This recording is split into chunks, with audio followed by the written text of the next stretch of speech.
ఎన్టీఆర్ జిల్లా తిరువూరు నియోజకవర్గంలో CPM party 25వ మహాసభ విజయవంతమైంది.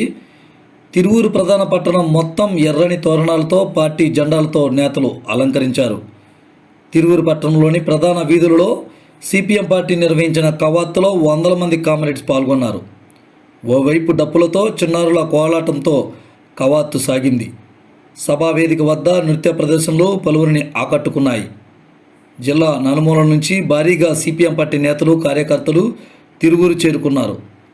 ప్రధాన కూడలిలో జరిగిన బహిరంగ సభలో సిపిఎం పార్టీ ప్రధాన నేతలు కేంద్ర రాష్ట్ర ప్రభుత్వాల తీరుని ఎండగడుతూ చేసిన ప్రసంగం పలువురు ప్రజలను ఆలోచింపజేసింది. మొత్తానికి తిరువూరు పట్టణంలోని పురవీధులలో చేసిన కవాతు బూర్జువా పార్టీలకు కంటి మీద కునుకు లేకుండా చేస్తుందని చెప్పవచ్చు.